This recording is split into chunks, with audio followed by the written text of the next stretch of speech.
মনোযোগ দিয়ে শুনেন বাজান, আপনার দাদা ছিল মুসলমান, এজন্য আপনার আব্বা মুসলমান, আপনার আব্বা মুসলমান, এজন্য আপনিও মুসলমান, আপনি মুসলমান, এজন্য আপনার সন্তান মুসলমান, আপনার সন্তান মুসলমান, এজন্য আপনার নাতিও মুসলমান। এইভাবে বাপ দাদার উত্তরাধিকার সূত্রে আপনারা ইসলাম পাইছেন। কথা বলেন ঠিক কিনা? এই ইসলাম পাওয়ার জন্য আপনাদের কাউকে বাবা ছাড়তে হয় নাই, এই ইসলাম পাওয়ার জন্য আপনাদের কাউকে মা ছাড়তে হয় নাই, এই ইসলাম পাওয়ার জন্য আপনাদের কাউকে ভাই বোন ছাড়তে হয় নাই, এই ইসলাম পাওয়ার জন্য আপনাদের কাউকে সম্পত্তি ছাড়তে হয় নাই। কিন্তু মুসলমান, একটু আমার দিকে তাকায় দেখেন। ও যুবক ভাই, আমার দাদার নাম ছিল রামচন্দ্র দাস, আমার বাবার নাম ছিল মনোরঞ্জন গোসাই, আমার নাম ছিল চয়ন কুমার দাস। জীবনের 22টা বছর গো বাজান, এই হাতগুলা দিয়া আমি মিথ্যা মূর্তির সামনে ফুল ঢেলেছি। জীবনের 22টা বছর এই কপালটুকু দিয়া আমি মন্দিরে মন্দিরে ঘুরে মিথ্যা দেবদেবীর সামনে প্রণাম করেছি। জীবনের 22টা বছর মুসলমান, আমি এই হাতে অসংখ্য মূর্তির পূজা করেছি। আমি হরে কৃষ্ণ হরে রামের কীর্তন করতাম, আমি ঢোল বাজাইতাম, ঢোল কীর্তনে কীর্তনে করতাম। একটু শান্তির আশায় হিন্দু সাধুগুরু বৈষ্ণবদের পা ধুয়ে আমি পানি গায়ের মধ্যে মাখাইছি। একটু শান্তির আশায় আমি রাতের পর রাত হরে কৃষ্ণ বলে চিৎকার করেছি। একটু শান্তির আশায় আমি হিন্দুদের কালী পূজা দুর্গা পূজা করেছি। বিশ্বাস করেন মুসলমান, বাস্তব অভিজ্ঞতার কথা বলছি, আমি শান্তি খুঁজে পাই নাই। শান্তির সন্ধানের জন্য আমি বৌদ্ধ ধর্ম কেটেছি। বৌদ্ধ রাজপুত্র সিদ্ধার্থর নামে আমি গান গাইছি, গৌতম বুদ্ধকে প্রণাম করছি, আমি শান্তি খুঁজে পাই নাই। আমি গিয়েছি খ্রিস্টান ধর্মে, আমি গিয়েছি গির্জায়, আমি পড়েছি বাইবেল। বাদাম বিশ্বাস করেন, দিনের পর দিন আমি পাহাড়ে পাহাড়ে ঘুরেছি, একটু শান্তির আশায় আমি শান্তি খুঁজে পাই নাই। সব ধর্ম কেটেছি, আমি কোথাও শান্তি পাই নাই। জীবনের 22টা বছর এই শান্তির সন্ধান করেছি, গবেষণা করেছি, আমি যখন কোথাও শান্তি খুঁজে পাই নাই, আমি চিন্তা করলাম, হায় ইসলাম তো একটা ধর্ম, এর মধ্যে শুনলাম মুসলমানরা দাবি করে ইসলাম হলো শান্তির ধর্ম। আমি চিন্তা করলাম, হায় তাহলে ইসলামটাও তো একটু দেখা দরকার, ইসলামটাও তো একটু দেখা দরকার। আমি যখন ছাত্র অবস্থায় সব ধর্ম মুসলমান, বাবাজিরা মুরব্বীরা শুনলে খুশি হবেন, সব ধর্ম ঘাটার পরে অবশেষে চিন্তা করলাম ইসলামও তো ধর্ম, ইসলামটা আমি একটু গবেষণা করব, টেস্ট করব, পরীক্ষা করব। বলে যে ইসলাম শান্তির ধর্ম, ইসলামে কি শান্তি আছে না নাই এটা পরীক্ষা করার জন্য আমি যখন সিদ্ধান্ত নিয়েছি, তখন নেত্রকোনা গভর্নমেন্ট কলেজে আমি ইন্টারমিডিয়েট 2য় বর্ষের ছাত্র, ইন্টার সেকেন্ড ইয়ারে পড়ি আমি। তখন সিদ্ধান্ত নিলাম, ঠিক ওই সময় সিদ্ধান্ত নিলাম যখন চলতেছে রমজান মাস। কি মাস? রমজান মাস। মুসলমানরা বলে ইসলাম শান্তির ধর্ম। কিসের ধর্ম? শান্তির ধর্ম। আমি বলে, এই পাগলা, ইসলাম টেস্ট করতে আসা প্রথমেই তো বিপদে পড়ে গেলাম। বলে কিসের বিপদ? যে এই যে তোরা বললি ইসলাম শান্তির ধর্ম, এর রমজান মাসে শান্তি পাবো কেমনে? রমজানে তো না গায়ে থাকতে হয়। রমজানে কি করতে হয়? আমারে বলতে চাই পাগলা, রমজানে তো না গায়ে থাকলে সুখ। সুবহানাল্লাহ বলেন না, রোজা রাখছেন এরা বুঝবেন কি কথা বলে, ঠিক কিনা? আমি বললাম, দোস্ত জীবন ভর কত ধর্ম কাটলাম, হিন্দু ধর্ম দেখলাম, বৌদ্ধ ধর্ম দেখলাম, খ্রিস্টান ধর্ম দেখলাম, এরা খালি খাওয়ার মধ্যে সুখ খোঁজে, যা পায় তাই খায়, মনে করে খায়া মাইরা টাইরা খায়, যেমনে পারে এমনে খায়, মনে করে খাওয়ার মধ্যে সুখ। আর ইসলাম এটা কি বলে? রমজান মাসে না খাওয়ার মধ্যে সুখ। এটা কেমনে সম্ভব? প্রশ্ন আছে না নাই? আমার ভিতরে প্রশ্ন জানবো। বুড়া বুড়া মানুষ ঠিক মতো হাঁটতে পারে না, মুরব্বী মানুষ, এরপরে রমজানের রোজা ছাড়ে না। সুবহানাল্লাহ বলেন না। কত যুবক ঠিক মতো নামাজে যায় না, দাড়ি রাখে না, প্যান্ট শার্ট কিছু ঠিক নাই, এরপরে রমজান মাসে রোজা ছাড়ে না। এরকম যুবক এলাকায় আছে না নাই? কত আছে না নাই? আমার মুসলমান বন্ধুদেরকে বলছি, দোস্ত রে, রোজা রাখলে কেমনে সুখ পাওয়া যায়? বলেন না রাখলে কেমনে বুঝবি? তখন কিন্তু আমি হিন্দু। আমারে বলে না রাখলে কেমনে বুঝবি? আমি সেহরি খাইলাম, বলেন আল্লাহু আকবার। হিন্দু মানুষ সেহরি খাইলাম, সকাল বেলায় দেখি আমার পেটের মধ্যে হজম হইতেছে ধীরে ধীরে, খাবারটা ধীরে ধীরে আমার পেটের মধ্যে ক্ষুধা লাগতেছে। দুপুর টাইমে পেটের মধ্যে প্রচন্ড ক্ষুধা, আমি অনুভব করতে লাগলাম, কিরে এটা তো আজব ধর্ম, ইসলাম তো একটা আজব ধর্ম। আমার পেটের মধ্যে যতই খিদা লাগতেছে, মনের মধ্যে শান্তি ততই বাড়তেছে, খিদা যত বাড়তেছে শান্তি তত বাড়তেছে, শান্তি তত বাড়তেছে। চিৎকার করে বলেন না সুবহানাল্লাহ। মুসলমান, আমি ধীরে ধীরে বোঝা শুরু করলাম ইসলাম কেমন সুন্দর ধর্ম। বিকাল বেলায় আমার মা ফোন দেয়, আমার মা হলো হিন্দুর আর বৈষ্ণব সন্ন্যাসী ও মুসলমান। আমার মা আমারে ফোন দিয়ে বলে, বাবা তুই তো হিন্দুর বাচ্চা, তোর রোজা রেখে লাভটা কি? আমি বলি, মা গো আমি লাভ করতে কিছু বুঝি নাই, তবে একটুকু বুঝতে পেরেছি জীবনের 5টা বছর কোন ধর্মে থেকে খাওয়ার মধ্যে যে সুখ না পাইলাম, আজকে না খায়া সুখ পাইলাম। ও মা, আমি লাভ করতে বুঝি নাই, এইটুকু বুঝতে পেরেছি রোজা রাখার পরে আমার অন্তরটা ঠান্ডা হয়ে গিয়েছে। ইফতারের টাইমে আরেক আজীব ঘটনা, 4-5 জন মিলে বসতাম, ইফতারি করব, মুসলমানদের সাথে একসাথে বসছি। বাজান ওই যে মুড়ি সানাসুর দিয়া, সরিষার তেল দিয়া, ছোলা বুট আর পেঁয়াজ দিয়া, সুন্দর করে ধনে পাতা দিয়া মা খাইলাম। কি মন জিভে পানি আসতেছে না বাজান? একটা লুবনীয় খাবার, আল্লাহু আকবার। ও মুসলমান, সুন্দর করে ঝাল মুড়ি বানাইলাম, খেজুরটা ধুয়ে রাখলাম, রুয়াবজা লেবু শরবত বানাইলাম, আল্লাহু আকবার। সব কিছু রেডি, পেটের মধ্যে খোদা কয়েকজন মুসলমানদেরকে নিয়ে বসছি, কিন্তু কেউ খায় না। কেউ রোজাদার যারা এরা বুঝবেন বয়ানটা, আল্লাহু আকবার। কেউ কেউ কি করে না, খায় না, খায় না। আমি বলে আজীব ব্যাপার, এটা কেমন কথা? সবকিছু রেডি, পেটের মধ্যে খোদা, দোস্ত কাজটা কারণটা কি রে? বলে হুকুম নাই। কি নাই, কি নাই, কি নাই? বলে হুকুম নাই। বলে কিসের হুকুম? বলে আজান পড়লে মালিকের হুকুম হবে। বলে আজীব ব্যাপার, তাইলে সেহরির টাইমে তো আজান পড়লে খাওয়া বন্ধ করে দিলি।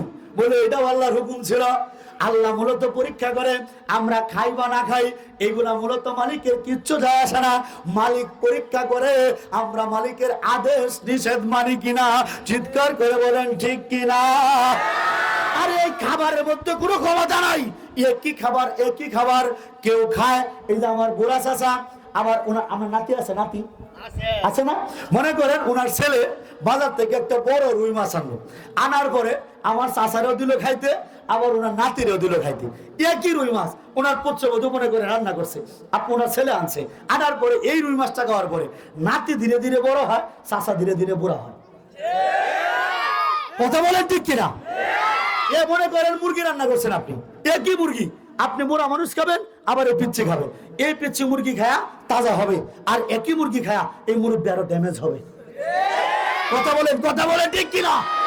যে খাবারে বাঁচাও তুমি, মারতে পারো তাতে নেই ক্ষমতা কোনো কিছুর, সবই তোমার হাতে।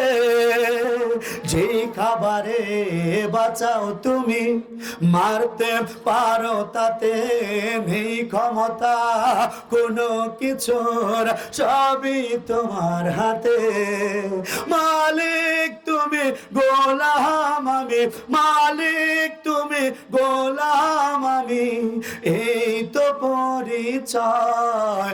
আল্লাহ তোমার সৃষ্টি জুড়ে মিষ্টি বাতাস বয়, আল্লাহ তোমার সৃষ্টি জুড়ে মিষ্টি বাতাস বয়। প্রশংসা গায় শুধুই তোমার, প্রশংসা গায় শুধুই তোমার, তুমি যে দয়াময়। আল্লাহ তোমার সৃষ্টি জুড়ে মিষ্টি বাতাস বয়। আল্লাহু আকবার। এই সব নিয়ামত দিয়েছেন কে? জোরে বলেন, দিয়েছেন কে? কিন্তু শর্ত হইল যেটার মধ্যে মালিকের হুকুম আছে ওটা খাবো, যেখানে হুকুম নাই সেটা পরিত্যাগ করব। কি কথা বলেন ঠিক কিনা? এটার নামই তো গোলামি। আমি কি বলেছি? লা ইলাহা ইল্লাল্লাহ, আল্লাহ ছাড়া আর কোনো মাবুদ নাই। মালিক মেনেছি কাকে? মালিক মেনেছি কাকে? সুতরাং মালিক যদি হুকুম করে খাবো, মালিক নিষেধ করলে খাওয়া যত মজাই লাগে। আমরা মালিকের হুকুমে খাই, মালিক নিষেধ করলে খাওয়া ছেড়ে দেই। জোরে বলে আল্লাহু আকবার। মুসলমান, যখন ইফতারের টাইম হইলো, মনে আছে নাকি আপনাদের? যখন ইফতারের টাইম হইলো রে বাজান, সামনে অনেকগুলা সুন্দর সুন্দর খাবার, লোভনীয় খাবার, ধনে পাতার গ্রান আসতেছে নাকের মধ্যে, এরপরেও খায় না, কেউ খায় না, কারণ মালিকের হুকুম নাই। যখন আজান পড়লো গো মুসলমান, আমি হিন্দু তখন কিন্তু মুসলমান হয় নাই, যখন ইফতারিটা মুখে দিলাম, জীবনে কত খাবার খাইলাম, আপনারাও তো কত খাবার খাইছেন। বলেন তো মুসলমান, ইফতারির মতো মজা লাগে নাকি? এমনি আপনি মুড়ি মাখায়েন, এমনি খেজুর খায়েন, এমনি পানি খায়েন, শরবত খায়েন, ইফতারের মজা লাগে না। জোরে বলেন কথা ঠিক কিনা? ইফতারির মতো মজা, এই মজা দিয়েছেন কে? মুসলমান, ইফতারি করে মনের মধ্যে শান্তি লাগলো, রোজা রেখে দিলটা ভরে গেল। আমি চিন্তা করলাম আর মুসলমান বন্ধুদেরকে বললাম, দোস্ত রে, রোজা রাখলে এত শান্তি পাইলাম, রোজার আগে কোনটা? বলে রোজার আগে নামাজ। রোজার আগে আমি চিন্তা করলাম, হ্যাঁ, রোজা রাখলে এত সুখ পাওয়া যায়, নামাজ পড়লে না জানি কত সুখ। এই জিনিসটা চিন্তা করে বাবাজি আমি তারাবির টাইমে আমার মুসলমান বন্ধুদেরকে নিয়ে, হিন্দু মানুষ, আমি যাইতেছি মসজিদে নামাজ পড়ার জন্য, আল্লাহর কুদরতে বয়ে সেজদা দেওয়ার জন্য। জোরে সোরে বলেন না সুবহানাল্লাহ। ও মুসলমান, আজকে দেখতেছেন আমার মাথায় পাগড়ি, গায়ে লম্বা জুব্বা, আমার মুখের মধ্যে দাড়ি, আমার চুলটা বাবরি, আমার হাতে সুন্নতি লাঠি। কিন্তু মুসলমান, এই লেবাসটা পাওয়ার আগে আমার এমনও দিন গিয়েছে, আমি মসজিদের ভিতরে গিয়েছি নামাজ পড়ার জন্য, ওরা আমার মসজিদের ভিতর ঢুকতে দেয় নাই। আমার মুসলমান বন্ধুরা, আমার এই মুসলমান ভাইয়েরা আমাকে মসজিদ থেকে দূর দূর করে দাঁড়িয়ে দিয়েছে, বলে তুমি তো হিন্দুর বাচ্চা, তুমি মসজিদের ভিতর কি করবা? মুসলমান, আমার কষ্টে বুকটা ফেটে গিয়েছে। আমি মসজিদের পাশে কয়েকটা কলা গাছ ছিল, ওই কলা গাছের আড়ালে গিয়ে দাঁড়াইলাম। অন্ধকার রাত্রি, এদিক দিয়ে নামাজ চলতেছে, মহামূল্যবান হাফেজ সাহেবরা তারাবি পড়াইতেছে, মধুর সুরে কোরআন তেলাওয়াত করতেছে, আল্লাহর কুদরতি ভয়ে সেজদা দিচ্ছে। মুসলমান, আমি সহ্য করতে পারি নাই, আমি আল্লাহকে ডাক দিয়ে বলেছি, আল্লাহ তুমি কেন আমাকে হিন্দুর ঘরে পাঠাইলা? ও আমার মালিক, তুমি কেন আমাকে মুসলমানের ঘরে পাঠাইলা না? আজকে যদি তুমি আমাকে এই হিন্দুর ঘরে না পাঠায়া মুসলমানের ঘরে পাঠাইতা, আমিও তো তোমার কুদরতি ভয়ে সেজদা দিতে পারতাম, তোমার নবীর নামে দুরূদ পড়তে পারতাম। মুসলমান, যেদিন কেঁদে কেঁদে আফসোস করেছিলাম, আপনাদেরকে জিজ্ঞেস করতে চাই, কলা গাছের আড়ালে যখন ছিলাম, আপনারাও তো আমাকে কেউ চিনতেন না। কেউ চিনতেন আপনারা আমাকে? যখন হিন্দু ছিলাম কেউ চিনতেন না বাজান। আমার মুসলমান বন্ধুরা নামাজে, আমার বাড়ির লোকেরা তখন পূজা করতেছে, আমি কলা গাছের আড়ালে, কেউ দেখে নাই, দেখেছেন একমাত্র কে? আমার দয়ার সাগর আল্লাহ। আমি চিন্তা করে, আমি একটা হিন্দু মানুষ, কিন্তু আমার আল্লাহ কেমন করে আমার দোয়াটাও কবুল করে ফেলেছে। আরে আমার আল্লাহ তো দয়ার সাগর যদি না হইতো, এই যে আমাদের পাশের হিন্দুরা আমার আল্লাহকে মানে না, আল্লাহকে না মেনে মিথ্যা মালিকের পূজা করতেছে দিনের পর দিন, আমার আল্লাহ কত দয়ার সাগর। আমার আল্লাহ তো এদেরকেও না খাওয়ায় রাখে না, এদেরকেও তো আল্লাহ খাওয়ায়, আল্লাহ পড়ায়। চিৎকার করে বলেন ঠিক কিনা? মুসলমান, ওই দিনের দোয়াটুকু আমার দয়ার সাগর আল্লাহ কবুল করে ফেলেছিলেন। মুসলমান, এখনো পর্যন্ত যে কালেমা পড়া যায়, মুসলমান হওয়া যায়, বাজার আমি এই জিনিসটা বুঝতাম না। আজকে আমি অদমের এই হাতে শত শত মানুষ কালেমা পড়ে মুসলমান হইতেছে, কিন্তু কালেমা যে পড়া যায় এটাই আমি জানতাম না। আমি মনে করেছিলাম বিশ্বনবী, দুজাহানের সর্দার, তাজেদারে মদিনা মুহাম্মদুর রাসূলুল্লাহ সাল্লাল্লাহু আলাইহি ওয়াসাল্লাম নবী যখন দুনিয়াতে ছিলেন শুধু তখন কালেমা পড়া যাইতো। এখনো যে কালেমা পড়া যায়, এখনো যে মুসলমান হওয়া যায়, আল্লাহু আকবার। ও মুসলমান, এখনো যে কালেমা পড়া যায়, এখনো যে মুসলমান হওয়া যায়, বাজান আমি এই জিনিসটা বুঝতাম না। আমি মনে করেছিলাম শুধু নবীজির সময় কালেমা পড়া যাইতো। এই জন্য আমি আফসোস করে মুসলমান বন্ধুদেরকে বলেছিলাম, দোস্ত রে, যদি আখিরি জামানার পয়গম্বর এই দুনিয়ার মধ্যে থাকতেন, আমি সবাইকে ছেড়ে দিয়ে একটা দৌড় দিয়ে গিয়ে নবীজির হাতে হাত রেখে কালেমা পড়ে মুসলমান হয়ে যেতাম। আমার মন কাঁদে রে, আমার প্রাণ কাঁদে রে, কোথায় গেলে পাবো প্রিয় নবীজি রে।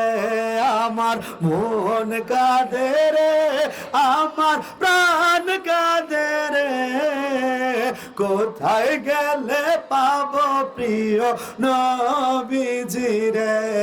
আমি দেখিনি কোনদিন, শুনেছি শুধু তুমি যে ছিলে বড় আপন প্রভুর। আমার মন কাঁদে রে, আমার প্রাণ কাঁদে রে, কোথায় গেলে পাবো প্রিয় নবীজি রে। আল্লাহু আকবার, জোরে বলেন আল্লাহু আকবার। আমার মনটা যখন কাঁদতো, কেন নবীর প্রেমে পড়লাম না, কেন নবীর নামে দুরূদ পড়তে পারি না, কেন নবীর উম্মত হইলাম না। ও মুসলমান, আমার আফসোস ছিল দিলের ভিতরে, কেন আল্লাহ আমার হিন্দুর করে পাঠাইলো, কেন আমার মুসলমান বানাইলো না। আমার দয়ার সাগর আল্লাহ আমার হিন্দু থাকতে রোজা কবুল করে ফেলেছিলেন, আমি জানতাম না। আমার হিন্দু থাকতে চোখের বাণী আল্লাহ কবুল করে ফেলেছিলেন। 22 বছর বিভিন্ন ধর্ম গবেষণা করার পরে যখন আমি রোজা রাখলাম, দিলের মধ্যে শান্তি পাইলাম, আর নামাজের ব্যাপারে আফসোস করলাম। ঠিক তখন আনন্দমোহন কলেজে ভর্তি হইলাম। আনন্দমোহন কলেজে অনার্স প্রথম বর্ষ যখন পড়ি, আমার বন্ধুদেরকে নিয়ে রওনা করলাম কক্সবাজার বেড়াইতে যাব। বাসটা যখন কুমিল্লা গিয়েছে, এপ্রিল মাসের 4 তারিখ দিবাগত রাত্র 2012 সাল। মুসলমান, হঠাৎ করে আমার গায়ের মধ্যে একটা বাতাস লাগলো। এত শান্তির বাতাস আমি জীবনে আগে আর পরে কোনোদিন পাই নাই। এই বাতাসটা গায়ে আসার সাথে সাথে মুসলমান আমি বাসের মধ্যে ঘুমায় পড়ছি। আর ঘুমের মধ্যে আমার দয়ার সাগর আল্লাহ আমি আদমকে ইসলাম গ্রহণ করার ইঙ্গিত প্রদান করেছে। মুসলমান, যারা আমাকে মেরে ফেলতে চায় এদেরকে একটু জানিয়ে রাখি বাজান, এই দুনিয়ার কোন মানুষের দাওয়াতে আমি ইসলাম গ্রহণ করি নাই। আমার দয়ার সাগর আল্লাহ আমি আদমকে স্বপ্নের মাধ্যমে কালেমা পড়ার ইঙ্গিত প্রদান করেছেন। আমি স্বপ্ন দেখার পরে সাথে সাথে কালেমা পড়ি নাই। 3 মাস গবেষণা করেছি, 3 মাস রিসার্চ করে দেখেছি, ইসলাম ছাড়া আর সত্য কোনো ধর্ম নাই, আর মুক্তির কোনো ধর্ম নাই। মুক্তির ধর্ম একমাত্র কোনটা? যখন এই সত্যটা আমি জানতে পারলাম, 3 মাস পরে ময়মনসিংহের কুতুব বড় মসজিদের সাহেব, আমার সাহেব মুর্শিদ, আমার পীরে কামেল আল্লামা আব্দুল হক সাহেব হুজুর দামাত বারাকাতুহুম হযরতের কাছে, হযরতের বড় মেয়ের জামাই সানকিপাড়া পুরাতন মসজিদের ইমাম ও খতিব হুজুররা চেনে, মুফতি জাকির সাহেব হুজুরের কাছে কালেমা পড়ার জন্য বাজার আমি হাতটা বাড়াইলাম। এই হাত বাড়ানোর অভিজ্ঞতা আপনাদের কারণ নাই। ও মুসলমান, যেদিন আমি হাতটা বাড়াইছিলাম আমার এখনো মনে আছে। ও বাবাজিরা, আপনারা অনেকেই তো বলেন পীর সাহেবরা সবক দেয় লা ইলাহা ইল্লাল্লাহ বলে বাম দিকে কলবের মধ্যে ধাক্কা মারতে হয়।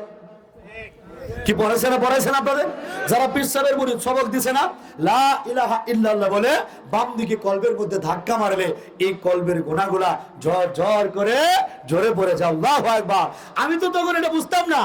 আপনারা অনেকে আছেন জিকির করতে মন চায় না, এই জিনিস যদি বুঝতে পারেন আজকের পর থেকে লা ইলাহা ইল্লাল্লাহর জিকির বেড়ে যাবে ইনশাআল্লাহ। মুসলমান, আমি যেদিন হাতটা বাড়াইছিলাম আমার এখনো মনে আছে মুসলমান, আমার কাছে মনে হয়েছিল আমার বুকটার ভিতরে একটা পাথর চাপা দেওয়া।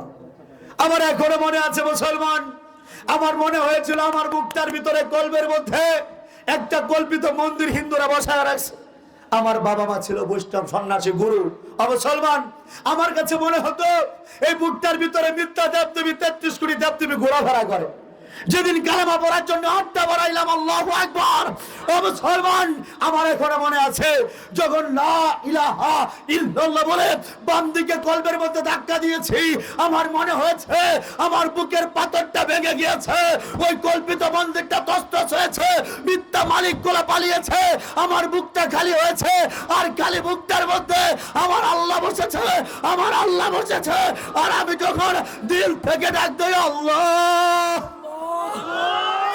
আল্লাহ আল্লাহ গো আল্লাহ,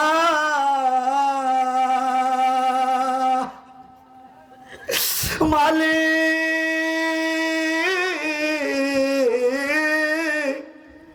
আল্লাহ গো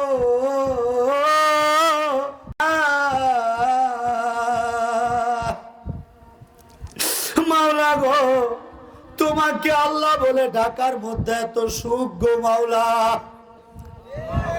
তোমাকে আল্লাহ বলে ডাকার মধ্যে এত শান্তি গো মাওলা, তোমাকে আল্লাহ বলে ডাকার মধ্যে এত তৃপ্তি গো মাওলা। ও মুসলমান, 22টা বছর পর বুঝছি আমি 22টা বছর গবেষণা করার পর যখন আল্লাহকে আল্লাহ বলে ডাক দিছি, কালেমা পড়ার পর বুঝতে পারছি আমার 22 বছরের গবেষণার ফসল আল্লাহ কবুল করেছেন। এটাই তো মুক্তির ধর্ম, এইটাই তো সেই ডাক, যে ডাক ডাকার কারণে আমি আমার মা হারাইলাম। 12 বছর চলে গেল মুসলমান, দুঃখিনী মাকে প্রাণ ভরে গিয়া মা বলে ডাকতে পারি না। ও মুসলমান, এই ডাকটা ডাকার কারণে আল্লাহকে আল্লাহ বলে ডাকার কারণে আমার জন্মদাতা পিতা মারা গেল। আমার চোখের সামনে বুড়া বাবাটারে এরা চিতার মধ্যে পুরাইল। জন্মদাতা পিতার লাশ একটা বারের জন্য বাজান আমাকে স্পর্শ করতে দেয় নাই। এই আল্লাহকে আল্লাহ বলে ডাকার কারণে রক্তের ভাই হারাইলাম, রক্তের বোন হারাইলাম, আত্মীয় স্বজন সব হারাইলাম। যে গড়টার মধ্যে ছোটবেলা থেকে বড় হয়েছি গো বাজান, এই গড়টা থেকে আমার গাড়টার মধ্যে ধরে আমাকে লাথি মেরে ছাত্র অবস্থায় আনন্দমন কলেজের ছাত্র আমি অনার্স প্রথম বর্ষে যখন পড়ি, আমার বাড়ি থেকে আমাকে লাথি মেরে দূর দূর করে বের করে দিয়েছে। আমি নিঃস্ব ছিলাম, রিক্ত ছিলাম, কিন্তু আমি আফসোস করি নাই। আমার আল্লাহ আমার দিলের ভিতর ঢেলেছেন, অশেখ বিল্লাহ রে, কে বলেছে তোর কেউ নাই? তুই তো ইসলাম পেয়েছিস, তোর আল্লাহ আছে, কোরআন আছে। আর যার আল্লাহ আছে তার পৃথিবীর আর কোনো পরাশক্তির দরকার নাই। একজন মুসলমানের জন্য আল্লাহই যথেষ্ট। নাই বা পেলাম অর্থ করি, নাই বা পেলাম ঘর, নাই বা পেলাম সুখের দেখা, হোক না আপন পর। নাই বা পেলাম অর্থ করি, নাই বা পেলাম ঘর, নাই বা পেলাম সুখের দেখা, হোক না আপন পর। তবু দুঃখ বাবার নাগাল কভু পাবে না হৃদয়। সব হারালে তাও করি না নিঃস্ব হবার ভয়। আমি মুসলমান, আমার দন হলো ঈমান, ঈমানি নূরের রওশনীতে দীপ্ত আমার প্রাণ। আমি মুসলমান, আমার দন হলো ঈমান, ঈমানি নূরের রওশনীতে দীপ্ত আমার প্রাণ। আল্লাহু আকবার। ও মুসলমান, আমরা ঈমান পাইছি, ঈমান, ঈমানদার আমরা। এর চাইতে বড় কোন সম্পদ আপনারা বলেন তো পৃথিবীতে আছে? আল্লাহু আকবার। ও বাজান, ঈমানের চাইতে বড় কোন সম্পদ পৃথিবীতে আছে? জোরে বলেন আছে? আচ্ছা একটু কল্পনা করেন তো, বলেন না, কল্পনা করেন যদি আল্লাহ আমার ইসলাম না দিত, যদি আল্লাহ আমার ঈমান না দিত, আপনাদের সাথে আমার জীবনে দেখা হইতো? ভালোবাসার মানুষ যুবক ভাই, রুবেল ভাই, জীবনে দেখা হইতো এই চেহারা? জীবনেও না, জীবনেও না মুসলমান। যদি আমার আল্লাহ আমার ঈমান না দিত, আমার বৃদ্ধ বাবারে যেমনি হিন্দুরা চিতার মধ্যে পুড়িয়ে ছাই করে দিয়েছে, আমার মৃত্যুর পরেও তো এই হিন্দুরা আমাকেও চিতার মধ্যে পুড়িয়ে ছাই করে দিত। কথা বলেন ঠিক কিনা? আর এখন যদি আমি মরে যাই, আর যদি হিন্দুরা আসে আমার লাশটা পোড়ানোর জন্য, আপনারা যদি খবর পান দিবেন? জোরে বলেন দিবেন? আল্লাহু আকবার। এই ভালোবাসা তৈরি হয়েছে কার জন্য? জোরে বলেন কার জন্য? কার জন্য? ঈমান পাওয়ার কারণে আল্লাহ তাআলা আমাদের মধ্যে ভালোবাসা বাড়িয়ে দিয়েছেন। আর হাদিসে এসেছে যে মুসলমান একজন আরেকজনকে আল্লাহর জন্য ভালোবাসবে, কঠিন হাসরের ময়দানে আল্লাহ রাব্বুল আলামিন আরশের নিচে এই দুই ভাইকে জায়গা দেবে। জোরে বলেন না সুবহানাল্লাহ। তো আপনাদের কাছে আমি জিজ্ঞেস করতে চাই বাজান, আমি তো ইসলাম পায়া খুশি, আল্লাহ পায়া, নবী পায়া, কোরআন পায়া খুশি, আপনারাও খুশি আছেন তো? জোরে বলেন না, আপনারাও খুশি আছেন তো আল্লাহর প্রতি? আল্লাহু আকবার। যদি খুশি হয়ে থাকেন, আমি বলে গেলাম ইনশাআল্লাহ আপনারা সবাই জান্নাতি। সুবহানাল্লাহ বলেন না? বলতে পারেন হুজুর এটা কি বললেন? এটা আমার কথা না, রাসূল পাক সাল্লাল্লাহু আলাইহি ওয়াসাল্লাম বলে দিয়েছেন, যে ব্যক্তি পড়বে লা ইলাহা ইল্লাল্লাহু মুহাম্মাদুর রাসূলুল্লাহ, সেই ব্যক্তি জান্নাতি।